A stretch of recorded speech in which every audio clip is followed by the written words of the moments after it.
Sa halagang 118, meron akong dalawang 750 ml na ice cream. Ngayon, gagawa tayo ng homemade ice cream, mga my loves. Dalawang ingredients lang ang kailangan. 3 perasong cream o at 2 creme densada.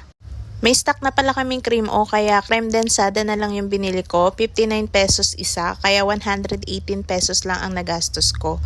So una my loves, durug-durugin mo muna yung 3 cream o. Sa tindahan 10 pesos ata isang cream o kung hindi ako nagkakamali. Pagkadurog mo my loves, ilagay mo muna sa mangkok tapos itabi mo muna. Tapos kunin mo na yung creme densada. Ito palang creme densada my loves. Nilagay ko to sa rep my loves at least 3 hours. Pero 5 hours ko na siya na-stock sa rep kasi hinintay ko muna yung anak ko bago ko gumawa ng ice cream. Kailangan mo siya ilagay sa rep para maging ganyan yung volume niya mga my loves. Ayan, para maganda pagka minix mo na siya.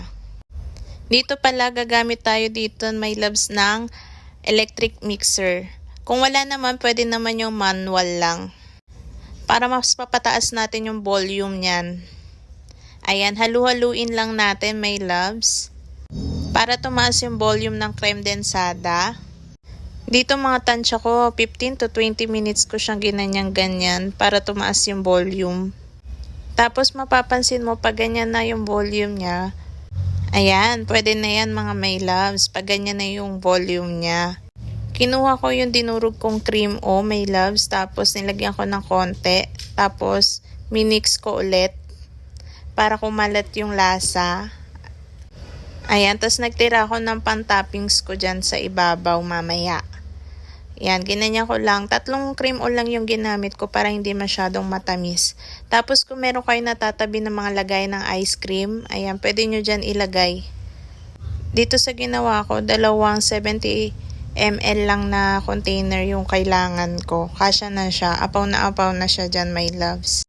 Kinuha ko yung natirang cream o na tinabi ko kanina para gawing toppings. Tapos hinalo-halo ko lang ng konti. Pagkatapos na yan, takpan na my loves. Tapos ilagay na sa rep. Pwede yan hanggang overnight. Yan, kinabukasan na namin yan kinain ng tanghali.